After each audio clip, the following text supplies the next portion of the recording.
Congratulations, by the way. Thank you, thank you. Yeah.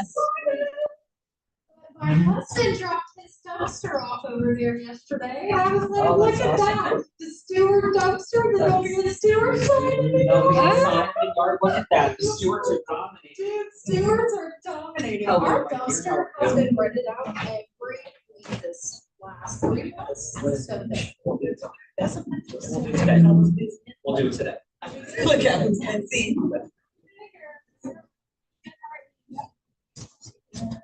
Thank you.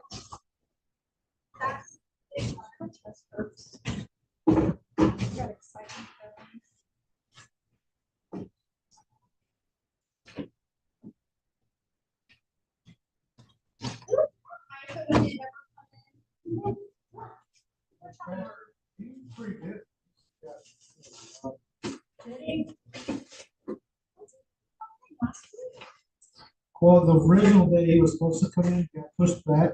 Something came up, so he came next. Hey.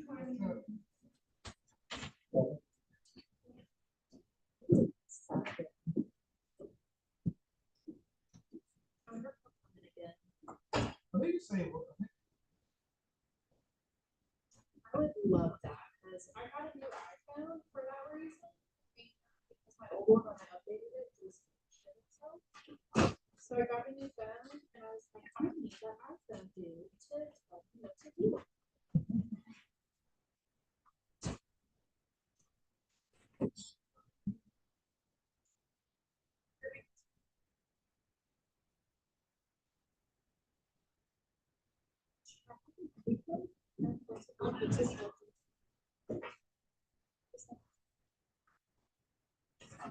All right.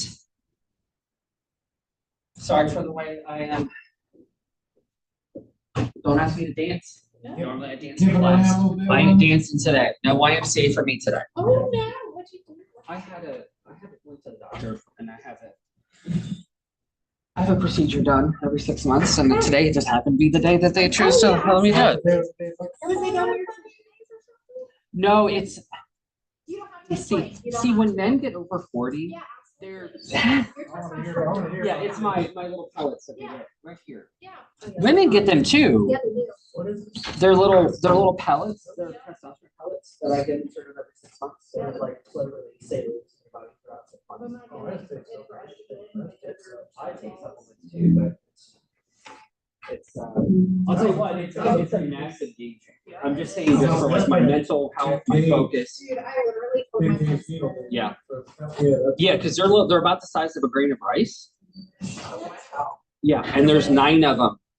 Actually 10 of them this time that they it ain't, and then it's just that whole yeah. So they do, but no, it doesn't. But it's more like the anyway. Let me get my document pulled up. I'm just kidding. No, it's so funny because during the procedure, they're playing Alexa. They've got music in there, and it's like Eric Clapton, "Tears in Heaven." You know the song where his 7-year-old son falling out a window, and I'm like, I don't want to hear this sad song. Yeah, I'm like, I don't want to hear this while you're poking around down there. I'm like, play some Taylor Swift or something. So you can just tell Alexa what to play. So then this other song, this Morgan Wallen song came on, and they were kind of like, "Oh, this song makes you want to dance." I'm like, I need to take my booty right now. So, especially if you have a needle down there. So like, no, we're not. Sorry. So give me just 2 seconds to get this started. Just like I said, running a little behind. They were a little slow charged. So this is a class about buyer consult and showing time best practices. So I will tell you, the showing time best practice part was kind of sprung upon me. So I'm going to tell you what I have done as an agent for 8 years for showing time and what I'm doing for best practices. But really the main crux of this is the buyer consult. Have we met yet, by the way? I'm Chad, by the way. Great. Nice. I'm Ashley. I'm first. No, you're first. You're the first. I expect those seats working good. Yeah. That much anymore. Are you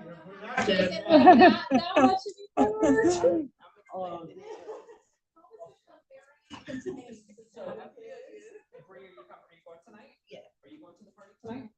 Yes. Yes, awesome. Carney, I know you're excused. And then Ashley and her husband are going great. My wife has decided to opt out of that plan tonight, so she's not going. She said if Carney's not going, she said she's not going. You better get your ass up. So no. No, she decided not to because I told her that I was gonna stay. I'm trying to stay a little bit later. She's one of those, she just likes to make an appearance for like half an hour. I'm like, we're driving separate if that's the case. She's like, oh, I want to drive separate. Not. But yet I get to go to her party Friday night at Hard Rock. But I, of course, if I tried to leave early for that, she would be upset. So. Is she going to be there for dinner? And Or for your house? yes. Yes. Oh, at my house. Oh no, that dinner. No. She won't be there? Nope. So the reason I'm hosting is because she's out of town. So I like to entertain when my wife's out of town. I'm an entertainer. She's a homebody. She's like, I don't like people. She's really sweet. My wife is really sweet. Sounds She's like me. she's so It's not a cat. no. What is so June? What is June? Yeah. Depends where. June 16th. That's right at the beginning, I think. Okay. My daughter in July 14th. She's at the end. Oh, Derek's in the room. I'm gonna admit the room. I didn't know I have to admit people. Hey, Derek, are you there?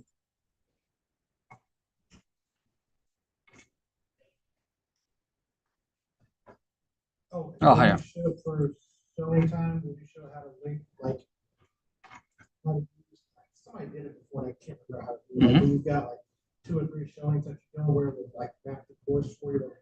Really? Which one you should. Like, what We're gonna learn that together because I've never used that. I always just use I use my iPhone for that. So, hey, Derek, are you there, man? Sitting on the seat that drives the car for me. Hey, Derek, I'm gonna ask you to unmute for just a second so I can make sure you can hear me.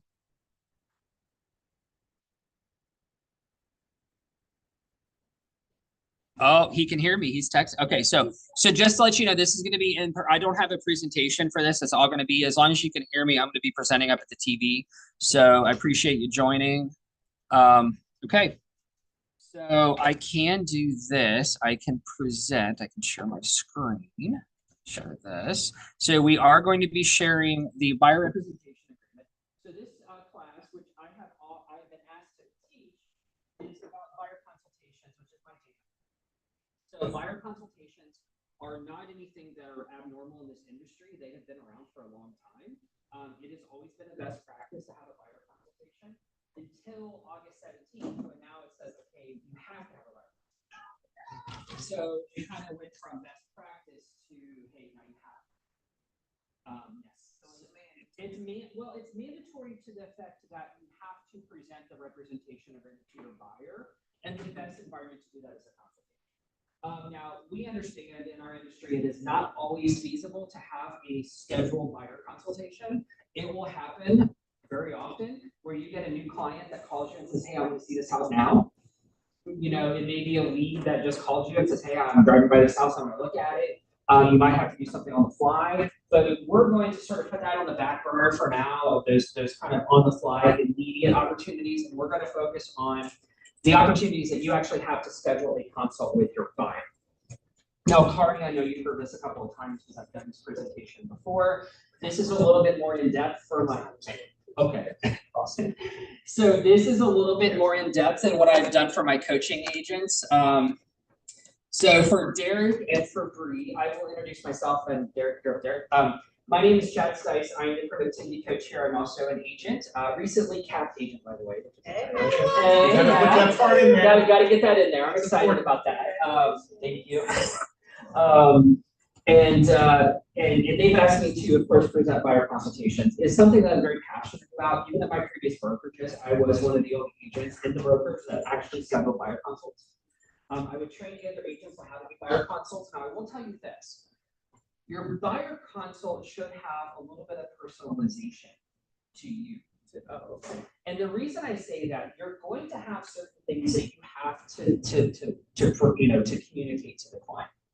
There are certain things that you're required legally now to communicate to the client. But this is an opportunity for you to set the tone of what it's like to work with you.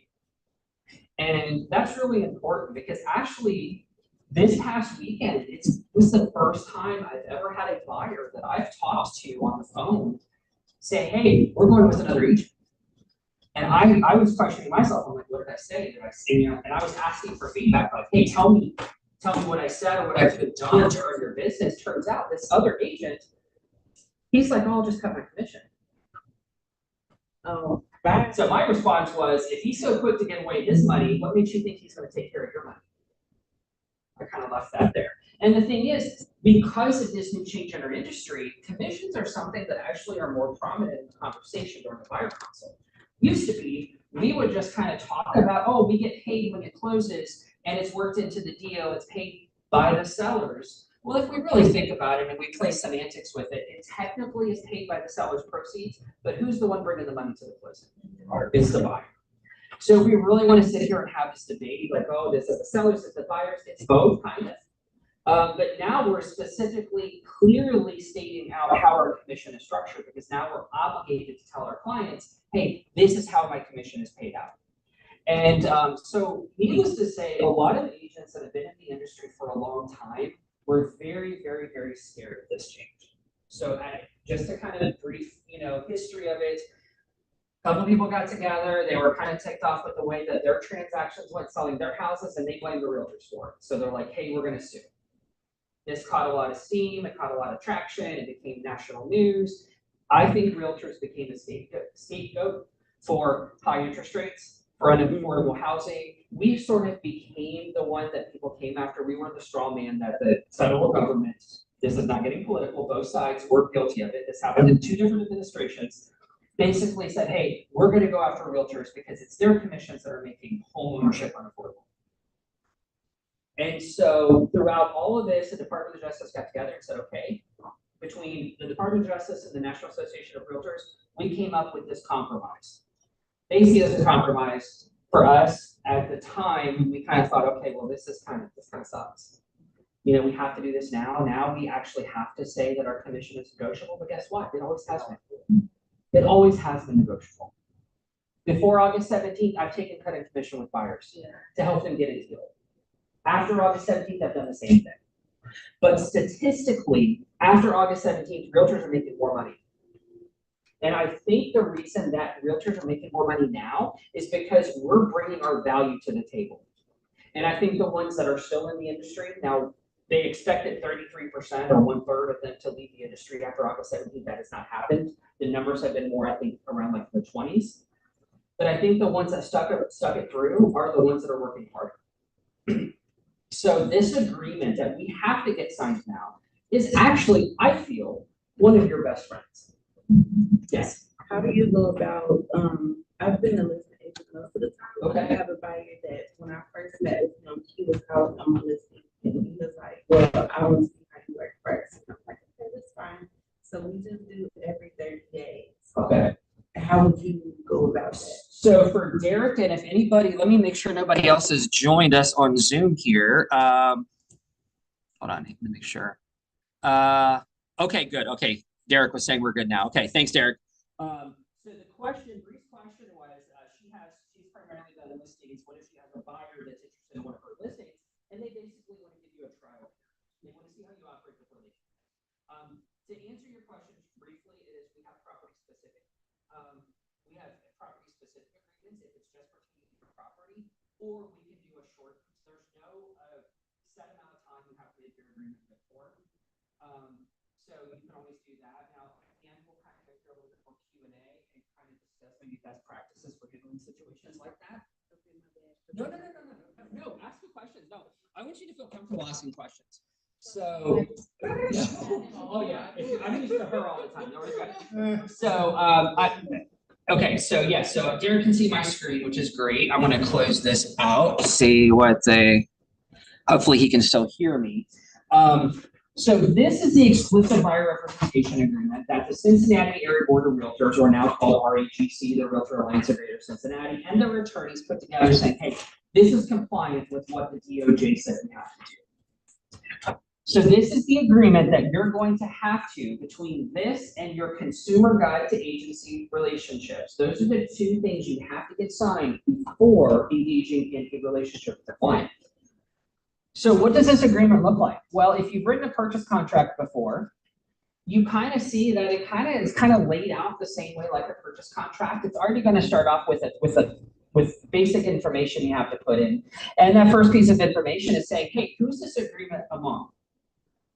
Well, the agreement is among, or between, well, actually among, these in this case, this is one of my representation agreements. So these are my clients, the buyer, and then our brokerage. Remember, their agreement is with the brokerage, and then you as the agent for the brokerage. We put in our agency, our brokerage, Keller Williams 7 Hills, and then our name. And then what you want to do is you have to establish a time limit or a time period for this agreement. Best practice is 6 months. But you can do whatever term you choose. Now, what I will tell you to do is you want to prepare your client for whatever season you're getting ready to get into as far as the market goes. So if we know we're in the winter right now, hey, based on what you're looking for, based on your motivation, we may be looking 3, 5, 6 months from now. We may be waiting. I may be doing the consultation now in anticipation for them getting into a spring market. What's good to have is this agreement already, is in case that listing that they just got to have comes up in December, we're ready to roll. But if I'm anticipating getting up the market in the spring, then I need to make sure that agreement gives me enough time to be able to work with this client and effectively serve them. I don't want to give myself a 3-month agreement in December and have it expire in December, February, March, and then I'm kneecapping myself and still working with that client beyond that. So best practice is 6 months. Always date the agreement, the date that you're doing the consult. My bad. You're okay. I said I do everything in here. Everything a year, that's great. So you do listing agreements and buyer representation agreements here, that's perfect. Whatever works best for your business. Unless they fight back on it. Mhm. It's here. Okay. So if that works for your business plan, great, that's awesome. So we're gonna put the term of the agreement, whichever you choose. I'm just saying the longer the better. If you can sell it on a year, sell it on a year. But it basically says that agreement is between the brokerage, the buyer, with the agent representing the brokerage. In the event that an offer to purchase is being actively prepared and negotiated, there is a fully executed contract of purchase. The term shall extend beyond the expiration date. So say it's month 5 of a 6-month agreement, and you're under contract, and the closing gets extended, and it's going to close beyond the scope of that agreement. As long as you're under contract before that agreement ends, you're still bound by that agreement, yes. But this is the best thing. The next 2 sections, and I will shout this on the rooftops, and I swear by this, the best 2 things that this agreement outlines besides your commission are the duties of the salesperson and the client. Never before has a legally binding contract laid out in clear terms what your job is and what the client's job is. So you as a professional sitting down with a client or a potential client, I'm sitting down with Ashley and I'm giving you my value proposition. I'm telling you how I can serve you. I'm going to tell you how I can serve you better than anybody else. But at the very minimum, this is what you expect. And what is that? What is the bare minimum that we're required to do for our clients? Well, during the term of this agreement, this is what we agreed to do. First thing they hire us to do is find some house. That's a minimum. So we're going to make a diligent attempt to identify real estate suitable for the buyer based on the criteria. So after we present the agreement, we're going to talk about their needs and wants. And whatever criteria you give me in your needs and wants, I'm going to identify properties based on that criteria. And we'll talk about that after the agreement. Then we're going to assist them in negotiating offers, counter offers, and proposals acceptable to the buyer. We're going to negotiate the contract. We're going to talk about terms with the listing agent. We're going to go back and forth and we're going to settle on something that's acceptable to the buyer. We're going to present all offers, written or otherwise, and counter offers in a timely manner. Now, you as a listing agent know, if I give you an offer on one of your listings and you think it's insulting, what do you have to do? You still have to present it. If there's any consideration involved, you still are legally required to present it. I tell my sellers this all the time, hey, don't shoot the messenger. Yeah. I'm like, don't shoot the messenger. If somebody comes in and offers you $1 and a goat for your list for your house, I gotta present it to you.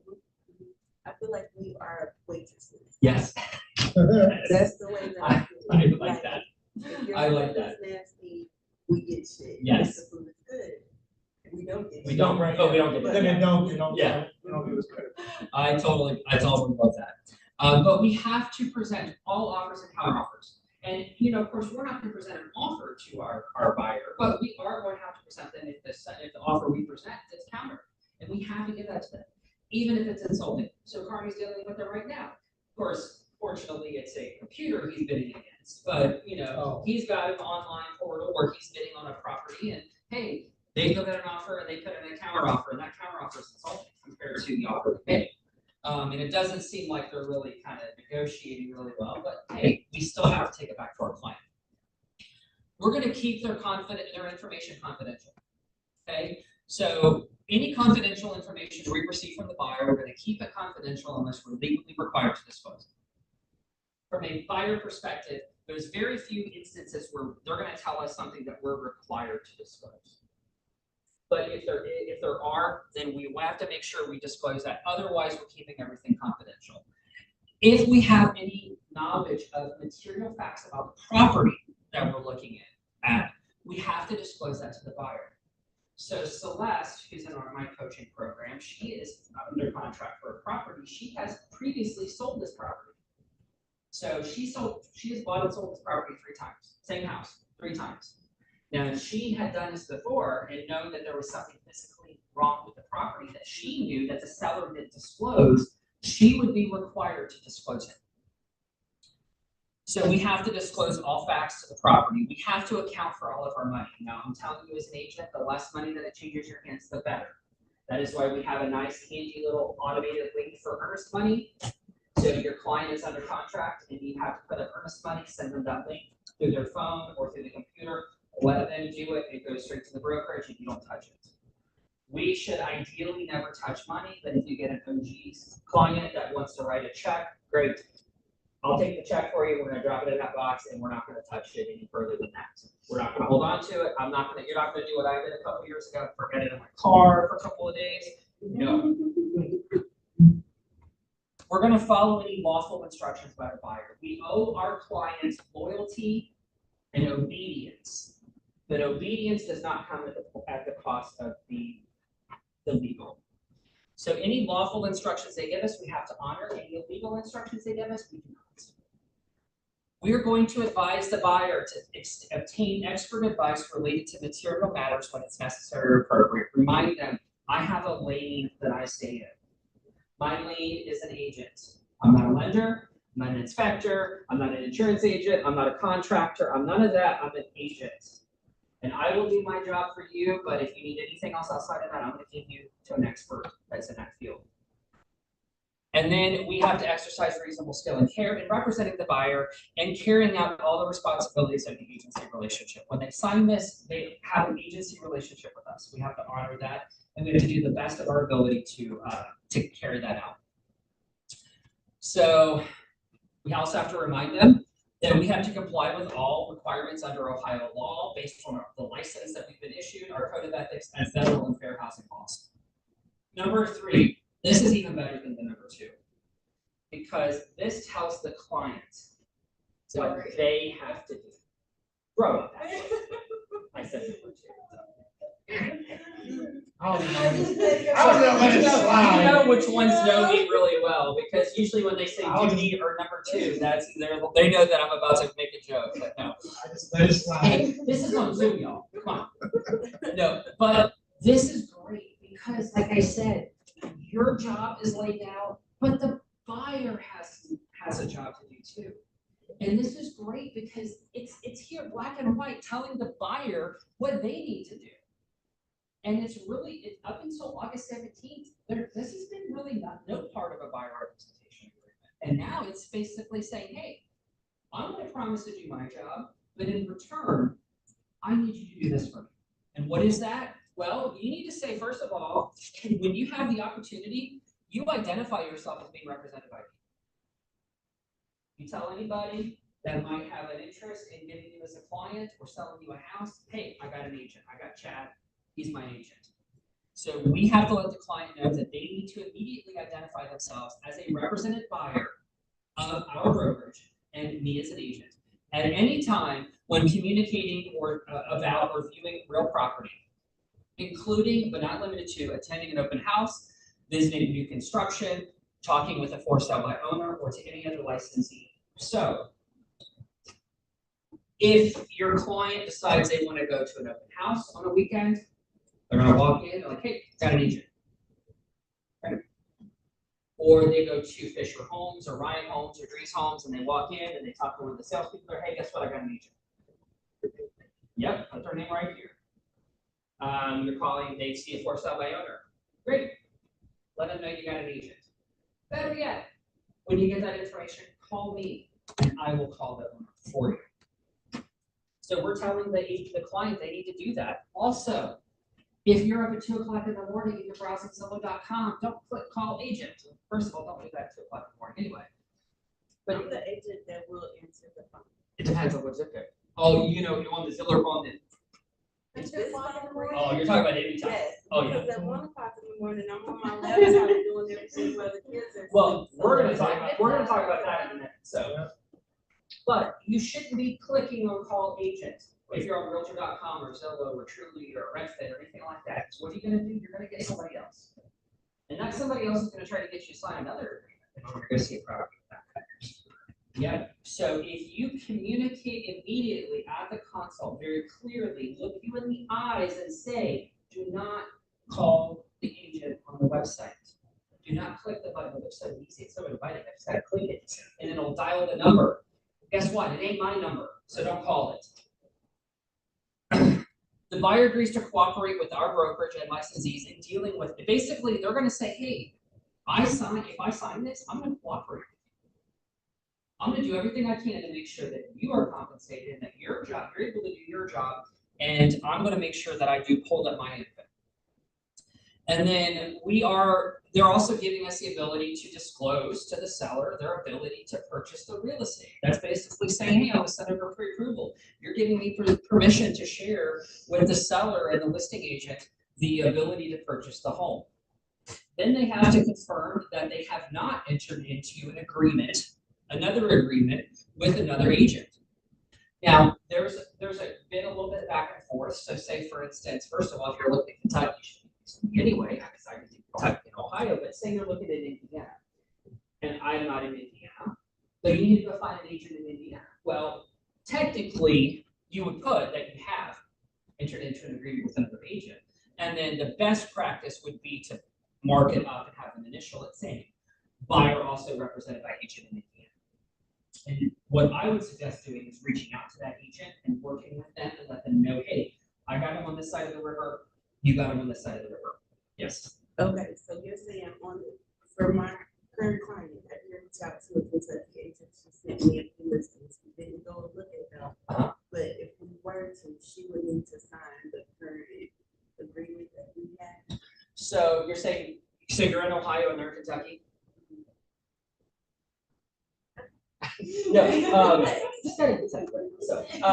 So the best thing to do is this. First of all, what you want to do, best practice when you're referring to another state is find an agent who's not licensed in the state you're licensed in, or one that you know your broker is not going to take your business. But yes, they can sign the other agreement, but have a specific in the terms. There's a place where you put terms saying this agreement valid for this state, and that way it clearly says, hey, on this state it's going to be this agent and brokerage, or even if it's this brokerage, the same brokerage, it's going to be this agent on the other side. Can I ask one more question? Sure. So then, let's say we find a duplex in Kentucky, and we submit an offer, we close on it. How does that work? Do you get a referral, or So you send, so basically it's negotiated, so referral fee. So for instance, for my coaching agents, I have a 50% referral fee. Okay. So I pay 50% because what I expect to do, especially if it's in Kentucky, is I'm just running the transaction and I expect the other agent to sort of be the face of the transaction because I want them to preserve that relationship. So that way the referral business that may come in Ohio is going to go to you. Yeah, I don't want to be like, hey, I'm taking your client. It's more like, hey, we're still going to work on this together. I'm just going to do the legal stuff and all the contract stuff. You're going to be sort of the unlicensed assistant or admin in this side and take care of it. Yeah. But you would want to make sure that a referral fee is negotiated prior to sending over that client information. Best practice. They're really easy to. People are super, super nice with it. They're pretty. Yeah. Okay. I do have a question. Yes. So if you went out of work, I'm all kind of here to you would have to take them to the showings of Kentucky, right? Sure. But I can just come along. You can come along, yes. It's just you can't. You would have to take. Yes, I would have to take them. You can't access the property That's what if you're not licensed in that state. But you could be there sort of like, hey, I'm here for moral support. I'm here to sort of kind of be here as a second set of ears too. First of all, what I would want to do, if I'm the type of person, which I sometimes am, and when I'm client is I want to make sure, hey, this person's taking care of my client. Yeah, for sure. I want to make sure, hey, is this person that I'm paying 50, that I've given this 50% referral to, are they taking care of my client? And as long as it doesn't interfere with the licensed person doing their job, that's good. Yeah. So just a question, it's kind of a dumb question, it's a dumb question. But if they have like a marriage special house in Mississippi, they have a social agreement with somebody that you just put still has not on this contract, right? Or whatever. Well, because this is only a buyer representation agreement. Yeah. Makes sense. Thank you. So you're welcome. So this may look familiar to you if you're looking at a purchase contract or if you looked at a purchase contract before. The buyer investigation section is pretty standard, and the reason it's standard is because, hey, we're going to let the buyer know when we find that property, you're going to do your due diligence to make sure, like, hey, is it correctly zoned? Is it in What that was an issue. Sorry. I'm so sorry. That was just an issue. I had a posting yesterday. That was the issue with my listing. We didn't know it wasn't zoned for the duplex. We're not selling the duplex.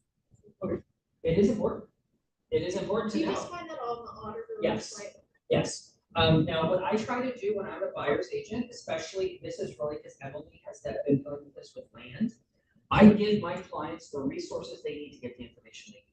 So I'm not saying, hey, you're on your own, kid. It's more like, hey, here is where you need to go to find everything you need to answer your questions. So if you're in like a rural area and you got somebody that wants to build like a tiny home or like a barn dominium or something, you need to make sure that these, we talked about this, didn't we? And I talked about this. So we've got to make sure we're putting them in a place where they can actually do that. But hey, I'm not going to make a warranty or guarantee that hey, you're allowed to do this. You need to do your own investigation. Because the thing is, those things change constantly. It bit me in the butt once before, where I sold in Tate Township, which is over by Bethel. I sold a piece of land that had a septic tank on it, and these people thought, hey, we can go ahead and come, we can hook our RV up to the septic. I told you about this. It's and they just want to build a barn here. We don't want to build a house. We just want a place to come and plop our RV every now and then. Well, guess what? They found out, no, we can't do that. Zoning rules changed.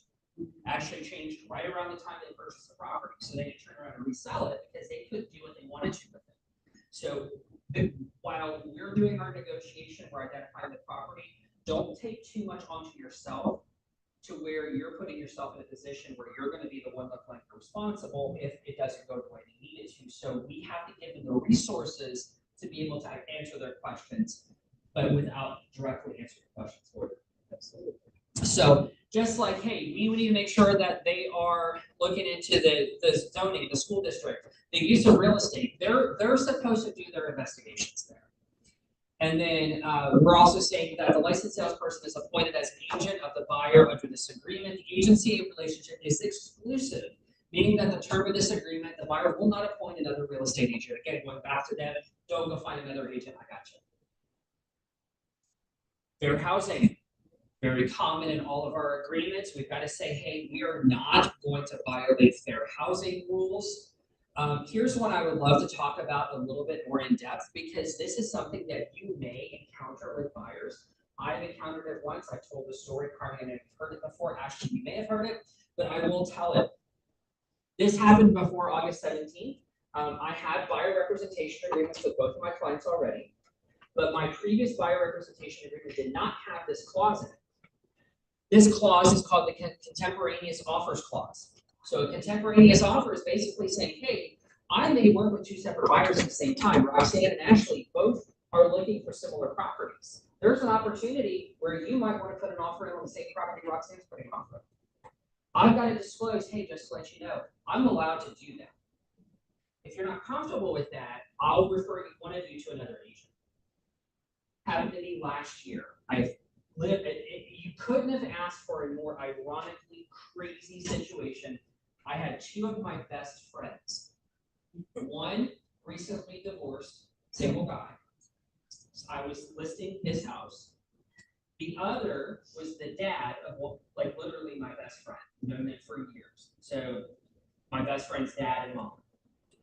Both had the same loan officer, the same type of financing. I'm getting ready to list both of their houses. Neither of them had to sell the houses in order to buy, so they were not contingent buyers. And they loved the same house. Now, I'm thinking at first, okay, one of these guys ain't gonna buy it. So John, my divorce buddy, he didn't want to be in the neighborhood. But one morning I woke up, both people within 5 minutes text me, say, hey, you want to see this house? So I'm like, okay, I know John's not gonna buy it because he don't want to be in a neighborhood. It's in a neighborhood with an HOA, he ain't gonna want it, so I'll show it to both of them, knowing that it will probably be my buddy's parents that buy it. Anybody. So I scheduled my buddy John at 5, so 5 to 5:30, and then I scheduled Dick and Pam at 5:45. Okay, we got 15 minutes in between. One's gonna leave, they're not gonna know the other one's there. I can do this. He show up early, he leaves late, they pass each other. Like literally, he's pulling out of the driveway, they're coming into the driveway. They know each other. They know each other. Oh, they golf together, by the way. Oh, so they know each other. Oh yeah, kid you not, I could not have made this up. They golf together. So Dick and John golf together. Hey, I didn't know you were just a deal. They're exchanging pleasantries. So of course, second set of people come in, Dick and Pam. They're like, oh, did John like it? I'm like, you probably seem like you like it. I said, but I'll talk to them about it later. They love it. They walk out, they're like, we're going to make an offer, we're going to go home, we're going to talk about it. I tell them to call Kyle, their loan officer, like, let's talk about this. 5 minutes later, John called me because you know what? I actually think it'll work for me. Like, I think it'll work for me. Like, okay, well, let's get each other on the phone now. So I'm calling one client, be like, hey, just to let you know, the other one's interested in this. Call the other one, hey, just to let you know the other's interested in this. I called my broker.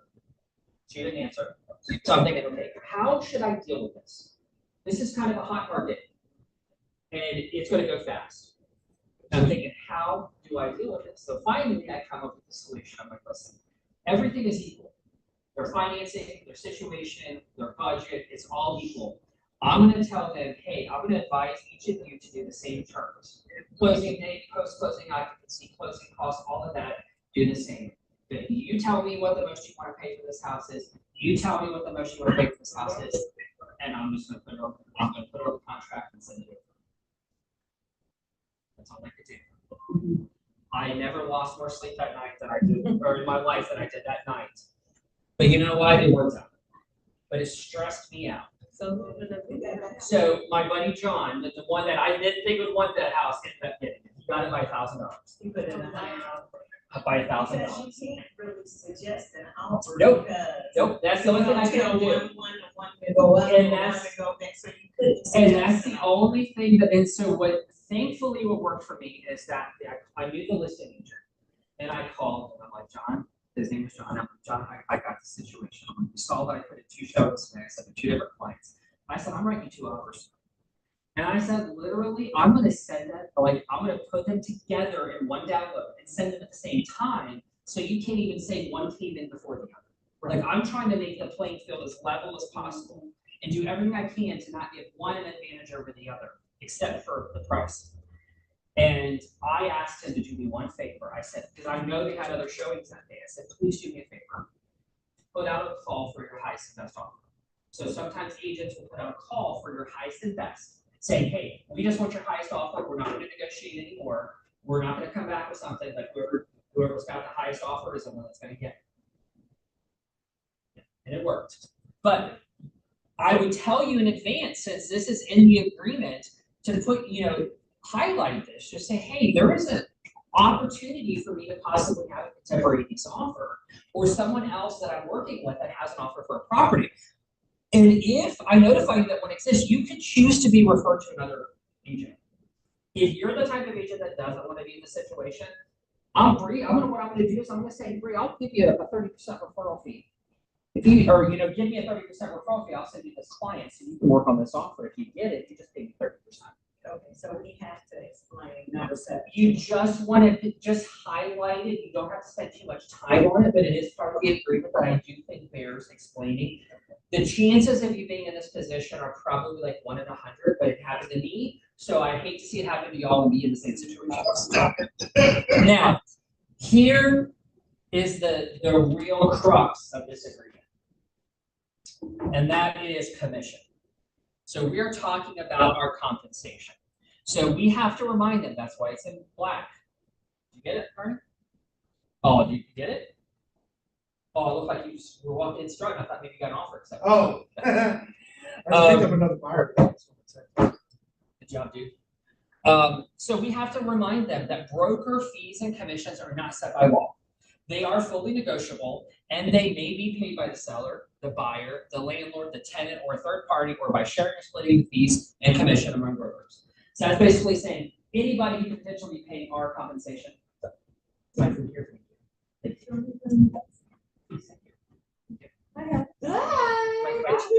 My chicken salad shake just arrived. I wasn't allowed to eat this morning. I must say, you probably paid us this later. Yes, I have it. Don't they have like 100 different types of chicken salads there? The barbecue one is really good.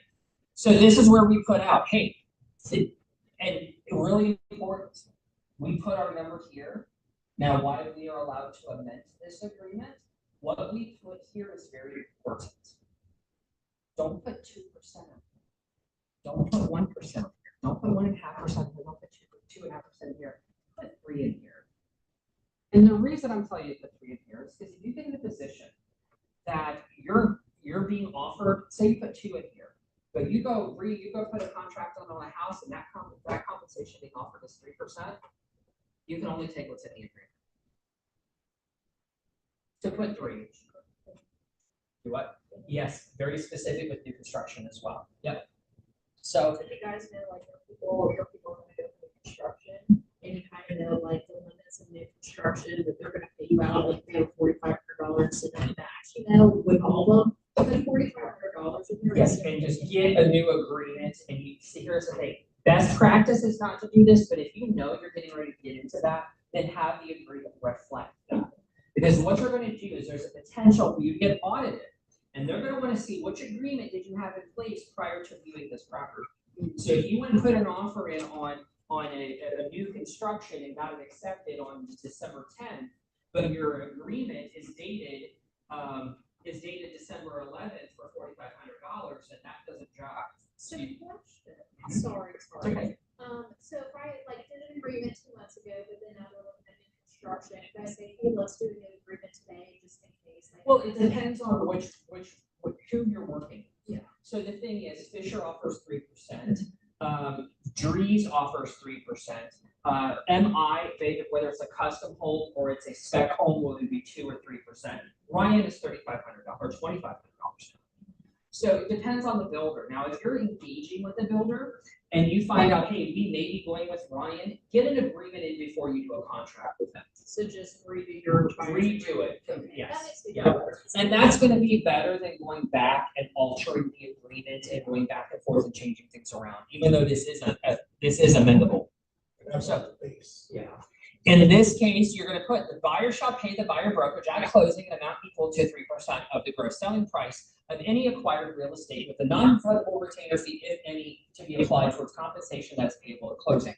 So I will tell you, in 8 years of doing this, I have never held a retainer as a buyer's agent. I do not suggest it. It is something that you can do. I would seek the advice of your broker before doing it. I would think a retainer might be better used for like a listing that you might have more monetary investment in, something that may be sitting a while, something you may need to spend a lot in marketing and advertising on. But for me to sit there with a first-time home buyer and ask them for money out of their pocket to hold on, for me to hold on to, well, I know they're probably trying to save up for their down payment, or they're trying to script and change to save for the inspections and the earnest money and all this other stuff. I'm not gonna ask them for money out of their pocket.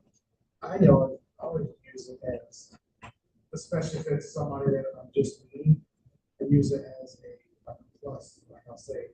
Normally, if this was some, I felt like you were, an untrustworthy person, Yeah. or if I thought, if I didn't really know you well, we weren't vibing at all, then I was unsure of your commitment to mine.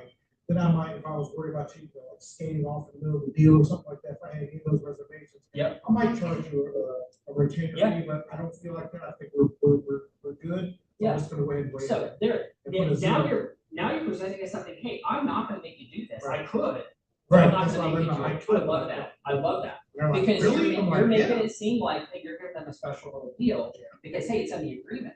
I And they could. don't know that it's something that is not really most common or that is standard practice. But you do have the option to do that, and if you do get to the point where you are having this as part of your business practice, please seek the advice of the broker on how to do this. It would be handled by earnest money, like earnest money, it would be held by the brokerage. I don't know how it works for you to take from it or whatever. I would just say, hey, best practices is to not do it with buyers. Investors, yes. I'm thinking now, I'm Investors, like, yes. yeah, no For problem. sure. So if you choose to have that as part of your business plan, then put that in there. The last one is we want to disclose the transaction fee. So we've talked about this before. If you're in my coaching program, you know how passionate I am about transaction fees. I will tell you this: if you charge a transaction fee, you better earn that transaction fee. Don't be doing the bare minimum for your clients and expect them to pay you an additional $500 in closing for work that you didn't do. But I'll get on my little soapbox here for planning your business. If you plan on doing more than 9 transactions in a year, collecting a $500 transaction fee is going to be one of your best friends. Because if you are on the classic plan, where you're not required, just switch it. If you're not required to collect a transaction fee, and you're collecting a $500 transaction fee, that $500 goes in your pocket. That pays. So this is how I explain it to my agents. So that's not go under splinter No, Ooh, it's a bonus. nice. Count it as a bonus. So here's an example. I love this example, and you can feel free to use it. You could agree with it or not. If this were a 9-to-5 job, so Roxanne shows up here every day 9 to 5. Of course, I know she's a hustler. She's going to be here early. She's going to stay late. It's going to be more than 40 hours. But say you're here 9 to 5 every day, and we gave you everything you needed to do your job, and you were salary. You were on a salary, W-2, all your taxes and benefits were taken out of it, and we pay you a salary. Your commission, your 3% is what you would earn for doing the job. That's the minimum. The 3% is what you do for doing what you're hired to do. The transaction fee pays for my resources, because if you want to show up here every day 9 to 5 and we gave you everything you need to do your job, you don't have to supply your own office supplies, and except for the gas to get to and from work, you're not supplying anything that you need to do your job. Your transaction fee is covering your transaction coordinator. It's covering your costs, it's covering your admin, it's covering all of that you may choose to invest in your business to help that client. So if you've got a client that's driving you around to 30 houses, burning up your time, your gas and everything, that transaction fee is reimbursing you for the money you spent, the time you spent, the miles you spent, and all of that. Whereas your commission, your compensation is what you got for just doing what they hired you to do. So, go ahead. Okay, I only sold one house. Now, the transaction fee I charge is $3.99. Yes, because you're on the launch. Okay, can I charge more than $3.99? So you can charge more than $3.99. Say you charge $500, that means the $101 additional goes to your pocket. See, I didn't know that. I just thought it was $3.99. You can charge. Now, what you want to do is you just make sure, as long as you disclose it to your client up front that there's a transaction fee, then yes, you just say, hey, there's a transaction fee. I have never had a client once say, hey, I'm not paying that. What about you said? What is the transaction? Transaction fee basically covers all of our outside expenses to make sure the transaction. I mean, I didn't know goes if I on could time. tell the additional expenses. Yeah. So this covers all of our admin support. This pays our transaction coordinator, admin, wherever you choose to structure your business, or you just say, hey, this covers all of our incidentals. Because if part of your value proposition that you're talking about with your client is what you're willing to do for them, hey, I'm willing to work with you if you buy the first house that you walk into or the 100th house you walk into. Now, if we're 100 houses in, then we gotta have another conversation. Oh my goodness. But I'm willing to take that chance. And that just covers all of our expenses. Yeah. So here, and this is what we want to remind the buyer. At the direction of the buyer, the brokerage may seek compensation from the listing brokerage or the seller. The way it was done before. So let them know, hey, this part talks about how I did business before August 17th.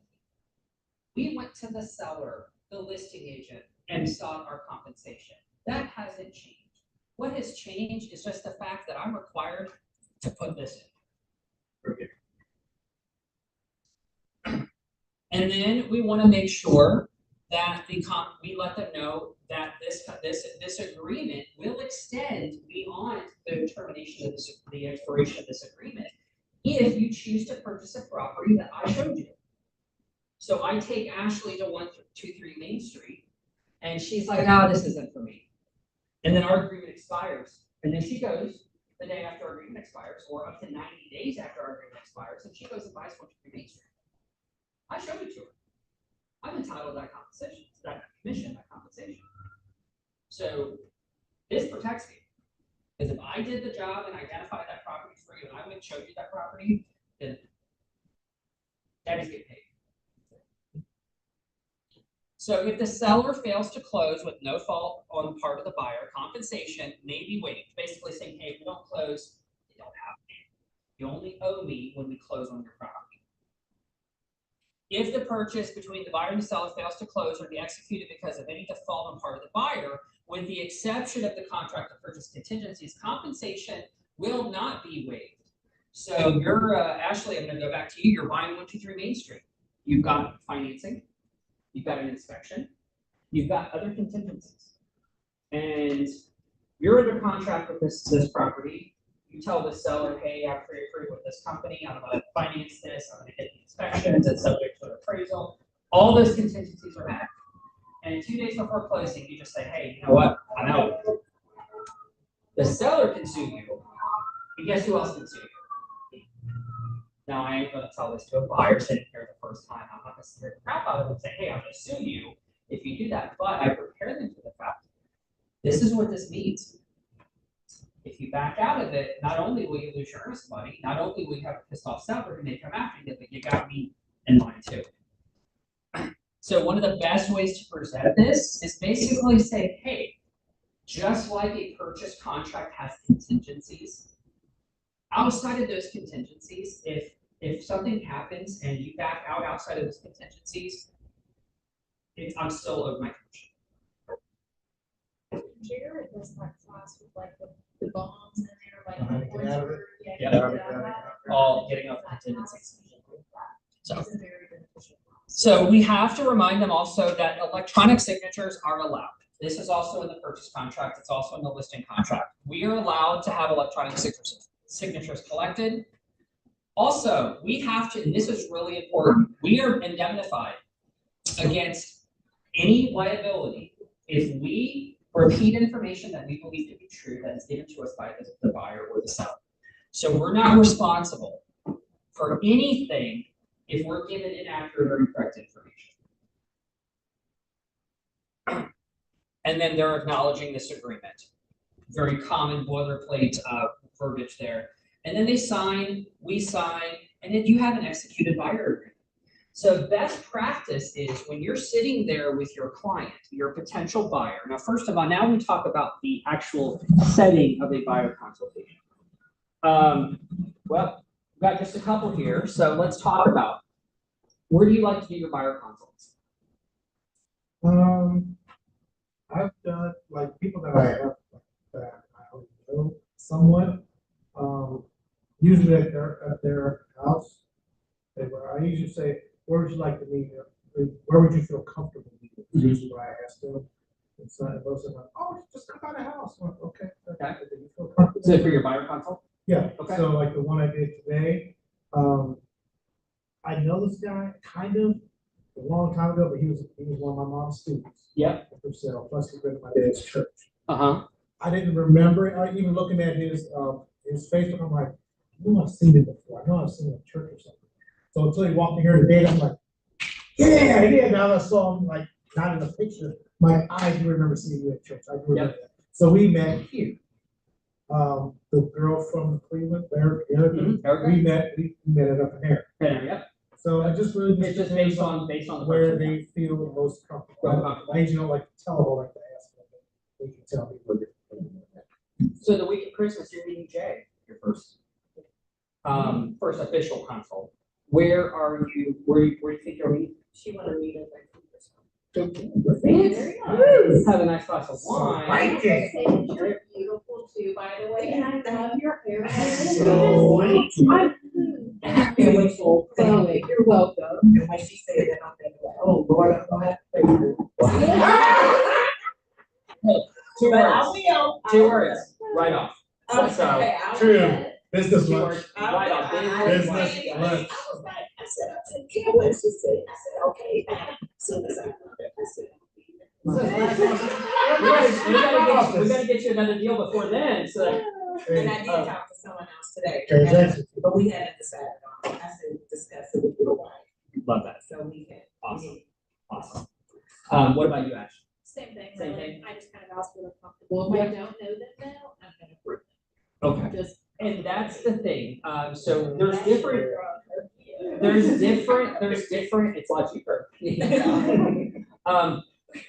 There's different degrees of comfort level based on your buyers of where you feel like they need them. I want them where they're gonna be the most comfortable and most likely to listen to what I have to say.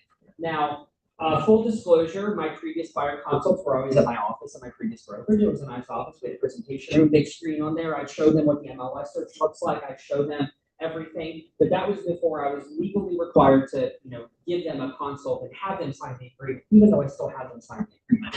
My previous agreement was basically like an honor agreement. Basically said, hey, I'm gonna do this for you, give me this amount of time to perform for you. It wasn't clearly stated out other than the terms, but it's gonna say, hey, I'm gonna promise to do this for you, give me this amount of time, here you go. But my favorite place to do consults, I love Dunkin', I love Panera, I love Starbucks, some place where I can also buy them something little. Sometimes psychologically, if you feel that somebody gave you something, you're like, okay, I have to listen to them now because they gave me something.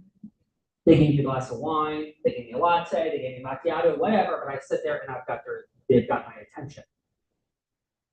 Now, what I typically like to do is make sure that it's a place where they're comfortable. Now, if it's a first-time homebuyer couple and it's a young couple, I know bringing them to the office, which this is a great office, we've got plenty of opportunity to do that. I don't know how impressed they're going to be. If this is a couple or somebody that because by then I've already at least had a phone conversation with them. I felt them out a little enough to know maybe where are they best suited, where are they most comfortable. I look at it this way. And I hate judging people based on socioeconomic status, and I'm really not doing this, but hey, I'm not a Starbucks guy. Okay? I'm middle class, to give me Dunkin' all day long. Okay? Just like you. Just like you.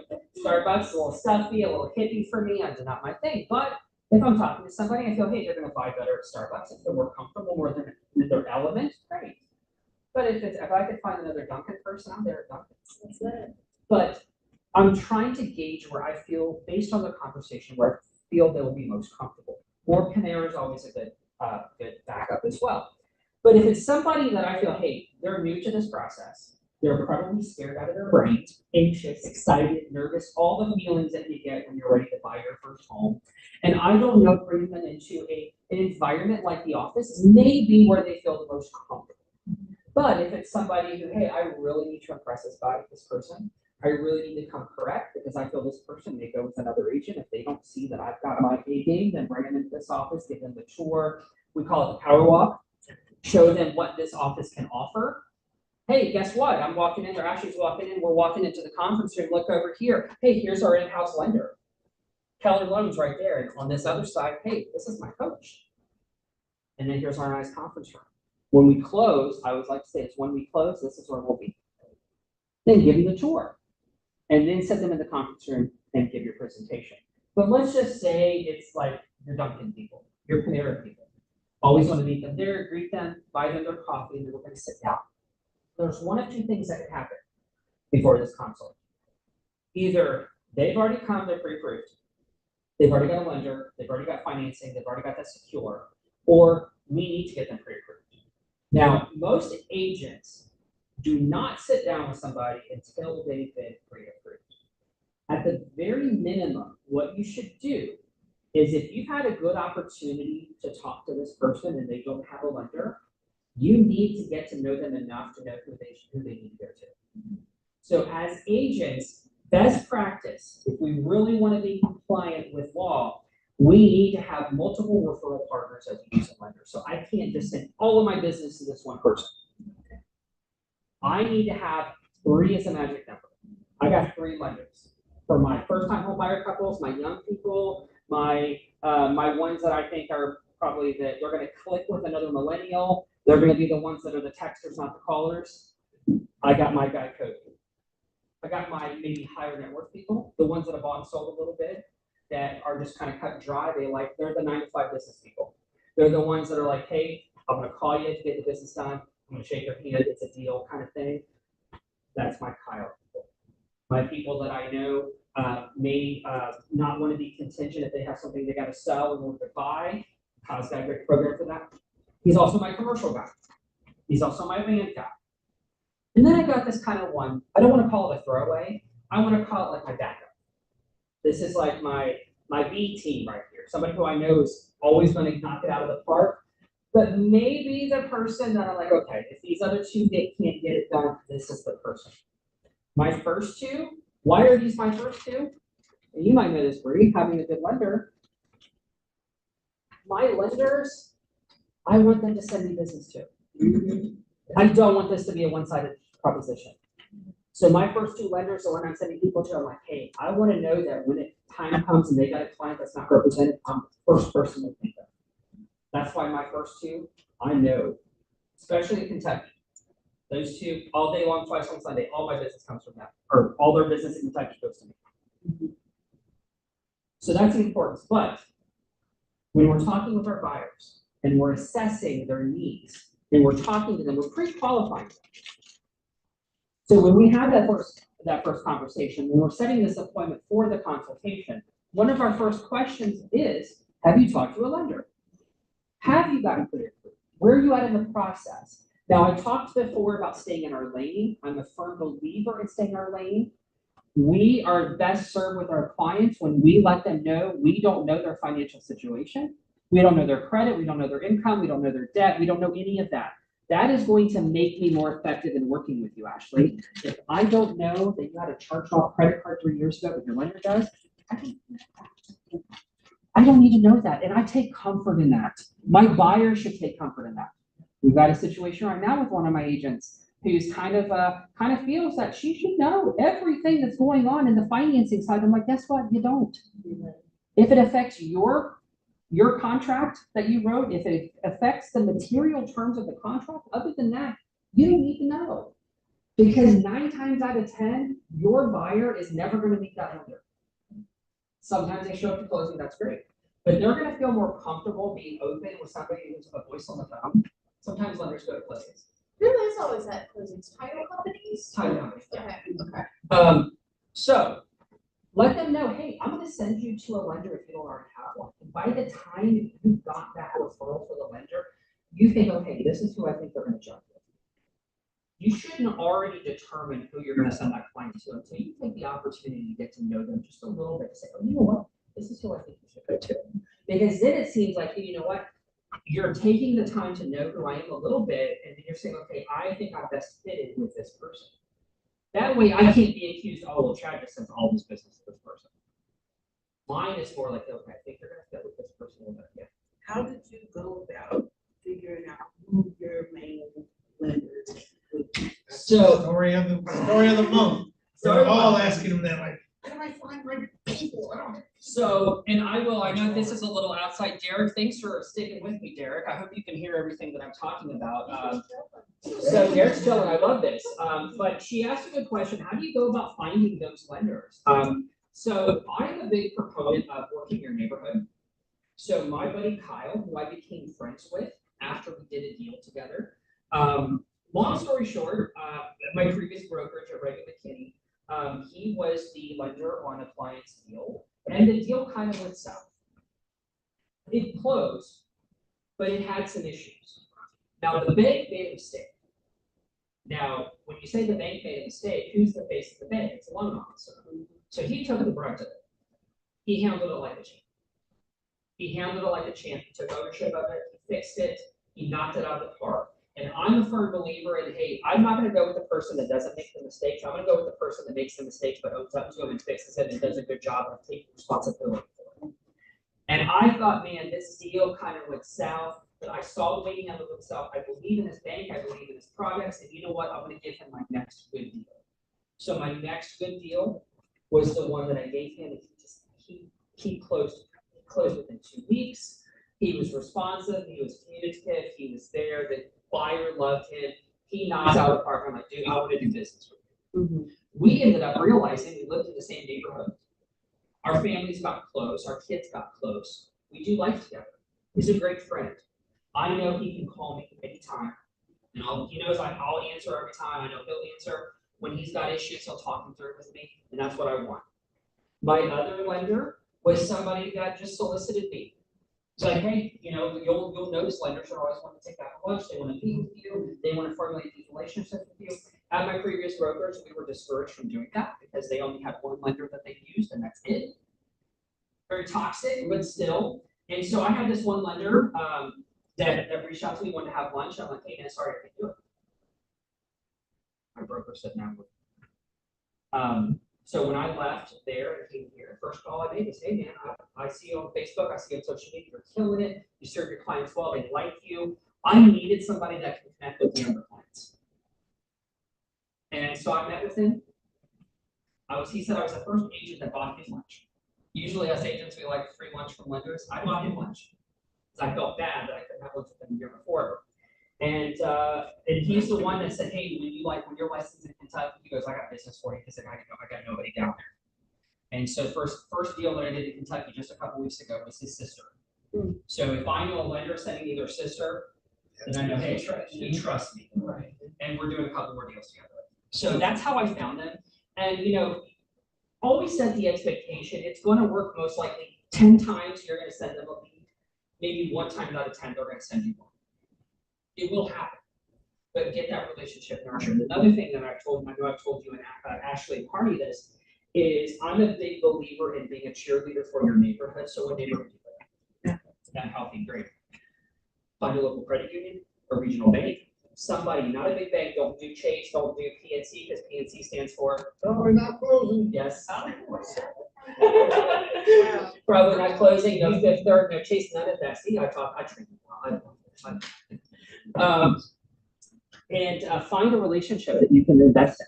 And when I say invest in it, everybody wants to be a champion for their neighborhood, their community. I'm a firm believer in that. I live in Batavia. I want to do anything I can to support Batavia sports, Batavia events, festivals, even things in my particular neighborhood, which is like the planned community. I want to do everything I can to cheerlead that neighborhood. So you're going to go to a lender, you're going to go to GE Credit Union or LCNB or Right Pat or somebody that's in your neighborhood, and you're going to meet with their loan officer. You'll be like, hey, I'm Bree. I'm with Keller Williams 7 Hills. Just want to let you know that I live in this community too. I'm a really big believer in it. I love this community, and anything I can do to help you, I would love to help you and your clients. And in return, I'd love the opportunity to, to sort of be in consideration if you get a client that comes to you that don't have an agent. What can I do to support you?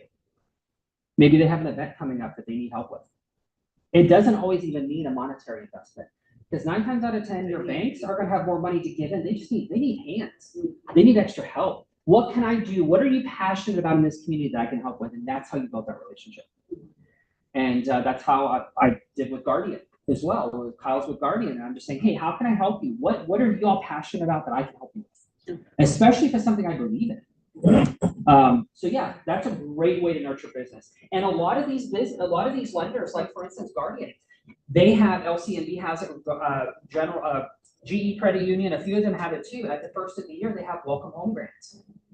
You have this 18 or $20,000 that's given to home buyers as a grant from the state of Ohio. They have a limited number that they give out, but the banks have them to give out. How many lenders do you work with all together? Just those two? I have like 3 or 4. Okay. I have 3 or 4.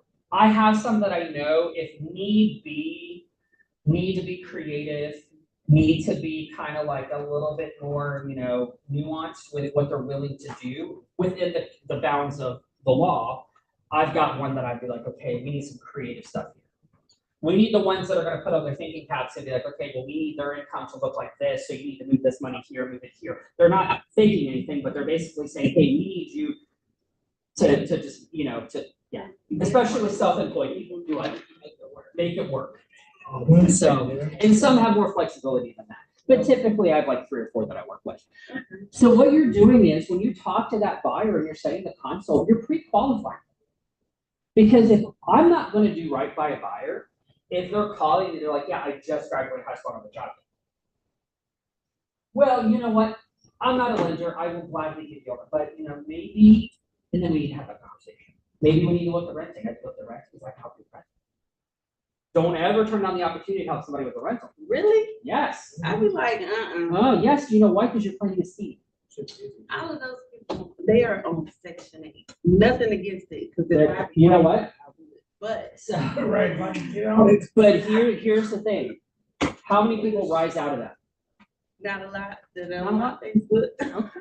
Well, here's the maybe, and we come from different experiences, and I know that I'm acknowledging of that. But I will tell you, I've got a few clients that they rose out of a really bad situation, and they did it, and they have become the raving fans because that's what we want. My single mom, Tyler, who's now one of my closest friends and one of my wife's closest friends, she's a mom of 2 kids. She came from an abusive relationship. She had like a brain tumor that she had surgery on.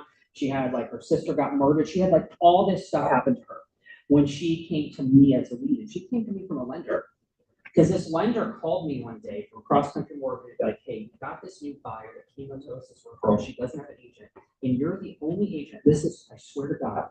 Lucy told me you're the only agent that I know that can empathize with her.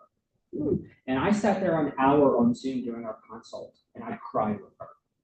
She's like, I just wanted to get my kids a good life. Sound like me. But you know what? And she did it. And I was so freaking proud of her that she did it.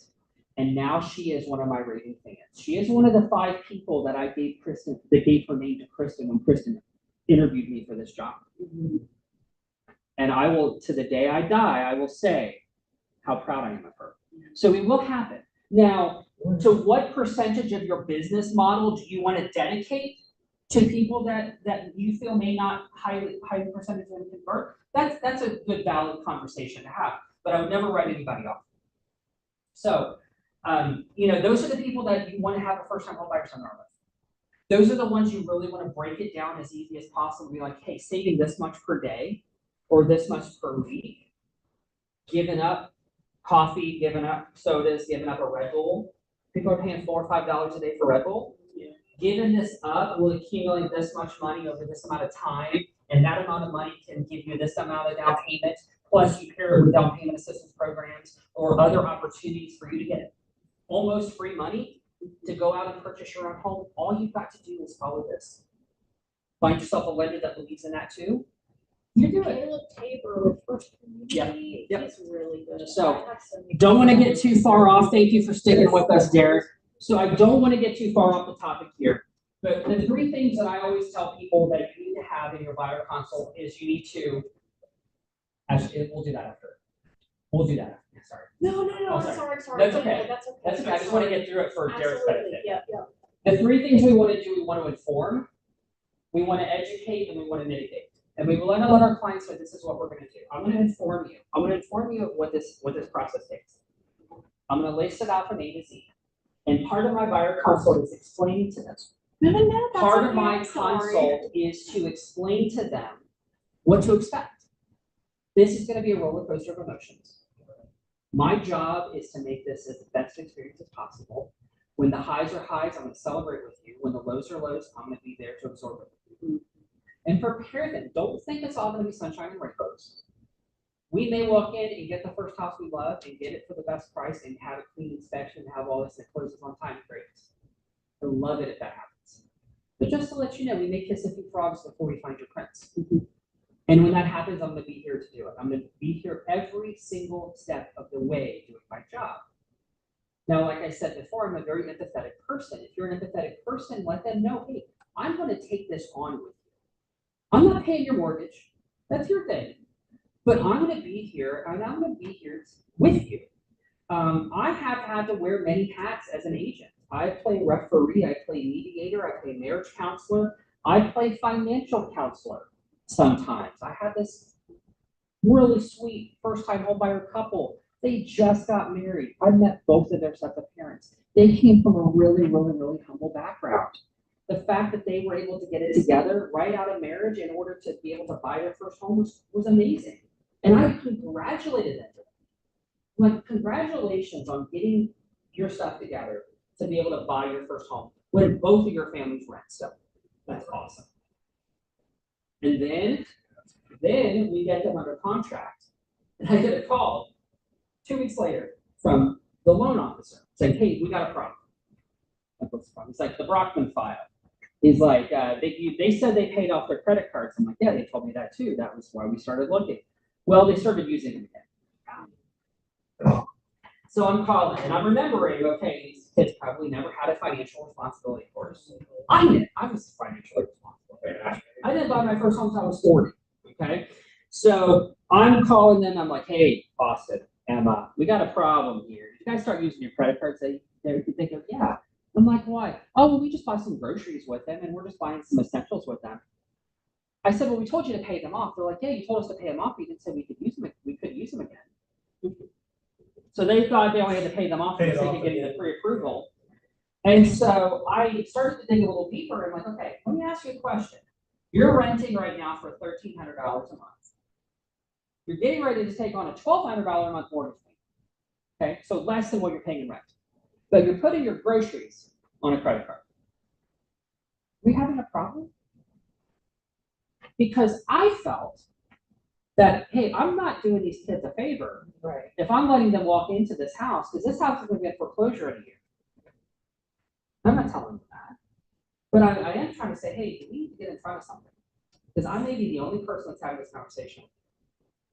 So I'm like, hey, and by this time, I have built up enough trust with them.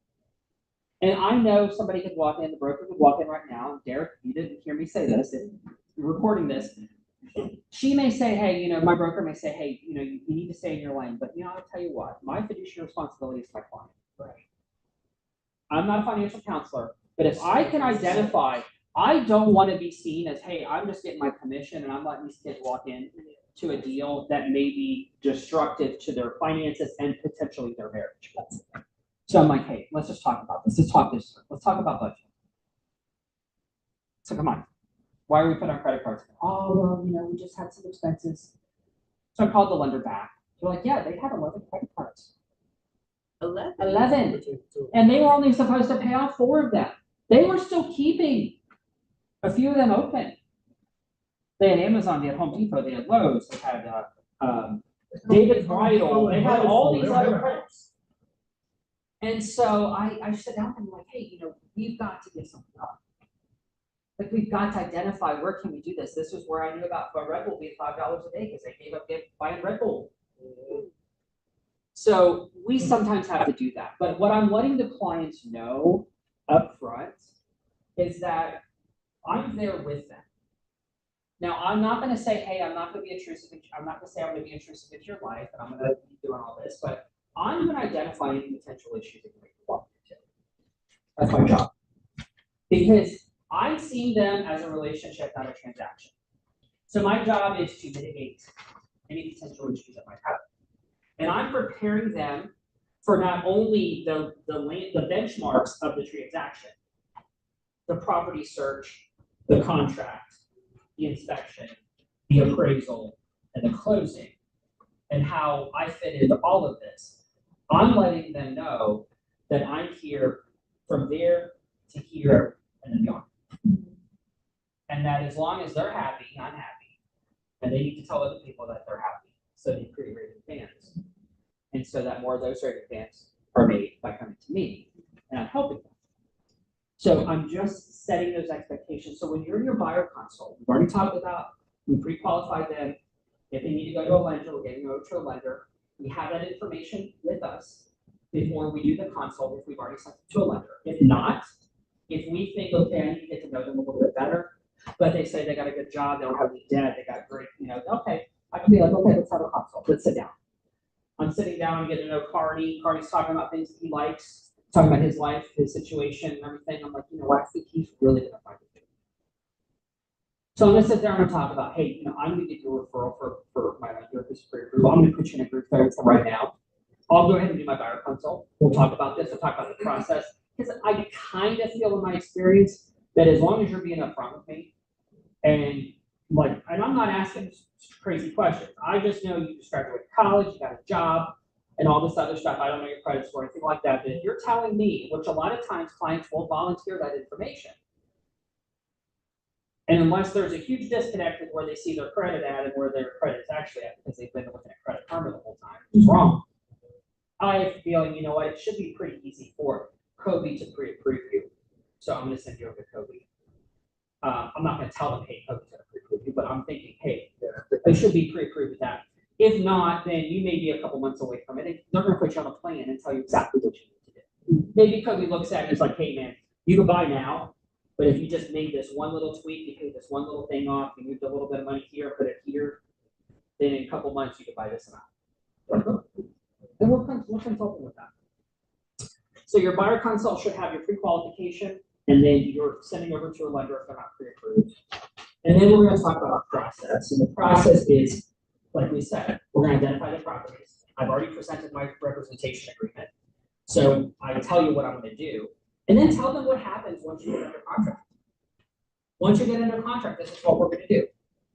Yeah, the steps. We're going to go to an inspection. I'm going to give you referrals for inspectors if you don't know. I also like to tell my clients to budget for what they need for the inspections. So I talk about earnest money. Hey, in a normal price point, unless it's over like $500,000, $500 to $1,000 is good. Now, if I've already talked to the lender and I know they got the money in the bank to close the deal, then it's okay to tell them, hey, $500 or $1,000 in earnest money, because that comes back to you at closing. So the lender is already calculating you taking some of that money and putting it towards earnest money. But outside of that, plan about $500 to $600 for an inspection. If you're in a rural area, you've got a septic tank, you may need to budget a couple $100 for septic inspection. If you decide you want a wood destroying insect or a termite inspection, budget a couple $100 for that. All in, maybe about $1,000 that you want to tuck away and have ready for your inspections. Who do you call for septic inspection? I got somebody in Brown County, so he goes to Wilmington? Wilmington. Yep. Perfect. He did this. You could do that. That Yep. would be great. Yep. I didn't even think about Yep. that. So, and that's the other conversation you want to have, because you don't want any surprises. You don't want them to find that right house and say, okay, let's call it the board of the inspection. And you're like, okay, who do I pay? What do I pay? How do I pay? No, we're setting that expectation. With all that being said, I do kind of have to, I think where we at now? Oh, went over. So, with all that being said, I always go over. Imagine that, right? With all that being said, the best thing you can do at the consult, outside of giving your fiduciary responsibilities laid out here in the representation agreement, which we know we're required to get signed, set the expectation of what it's like to work. And if I could leave you on one thing, and the reason I'm going to leave you on one thing, and I was planning on doing this anyway, but Bree also mentioned it, and I really want to highlight this as well. So, and I am not here to tell people how to run their business at all. One thing that I do feel I bring as value that most agents don't, I know Bree does, because she said it. I'm the one that answers the call at 2 a.m. I spent the first 5-6 years of my business answering the 2 a.m. calls. And then once you answer the 2 a.m. calls, you have certain clients that think, oh, well, it's not going to answer 2 a.m. I'm just going to keep calling 2 a.m. Okay. what I tell my clients is this: my phone is always on. Okay, so iPhone. Roxanne has an iPhone. Both. Oh, both. Ooh, look at that. Oh, Isn't that you funny? got And I'm that. not, so I'm not trying to, what I was saying, Andrew might have this as well. But I let them know, I'm like, hey, my phone is always on to you. So if you're up at 2:00 in the morning and you're looking through the MLS portal that I set up for you, and you see a house that you really, really like and you want to send it over. I'll get it when I get it at 6:00 in the morning, now 5:30 in the morning. Actually, no, excuse me, 4:45 in the morning. 4:40, yeah, between 4:40 and 4:30 and 4:45. When I get up in the morning, I'm gonna see it. I'm gonna be on it for you. But my phone goes to sleep about 10:00. And it wakes up, and I tell them it wakes up about 6:00 in the morning, but that doesn't mean I'm still not gonna get your messages. If it's an emergency, you know how it was with an iPhone, it's gonna do not disturb, you call them twice, it gets through. So if it's an emergency, I'll always get my phone if it's an emergency. But I do let the client know that I know not everybody's schedule is 9 to 5. Most agents don't work 9 to 5. Most people don't work 9 to 5. The bad agents work 9 to 5. So I let them know I'm here for them while still maintaining my boundaries. I have to maintain my boundaries. Because when I get to the point in my business where I told y'all I want y'all to be, I want you to be at the point where you can turn down business. I'm finally at that point and I love it. I get to choose who I work with, and it's a great feeling that I get to turn down business. I'm like, you know what, it's not a fit. I think I wasn't listening. I was just like, I think we all win.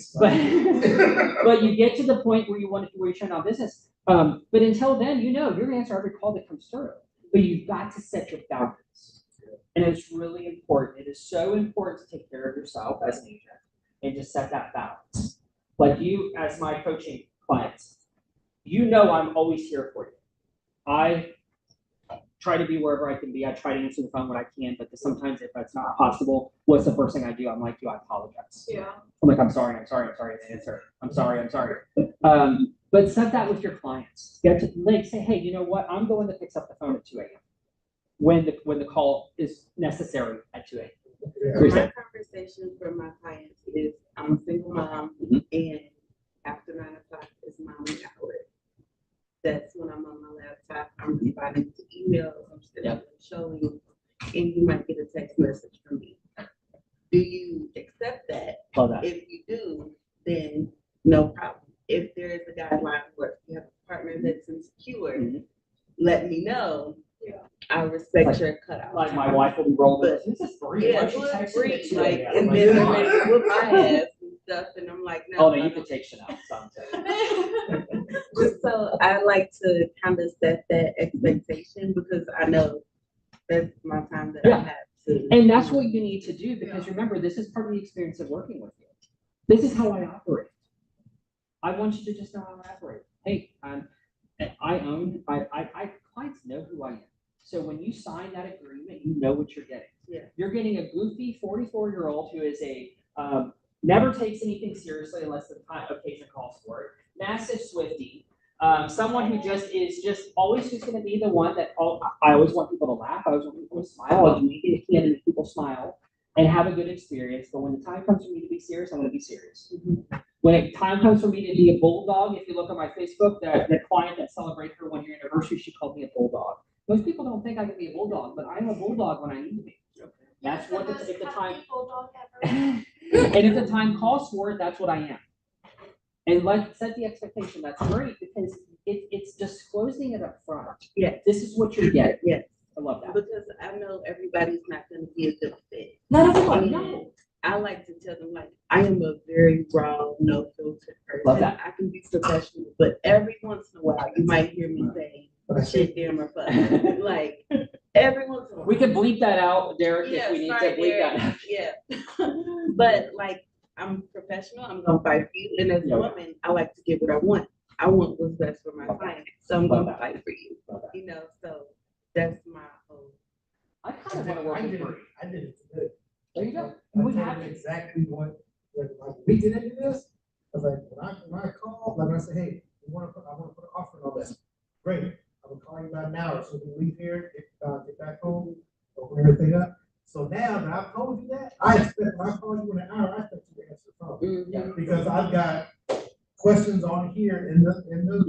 the contractor, I need your That I answer. need, yeah, Do you want Yeah. homeowners insurance? Do you want title insurance? Yeah. Are we, how much are we asking? Do you want to ask for closing costs? Do you have money saved aside? Use the whole 3%. And I need those questions answered.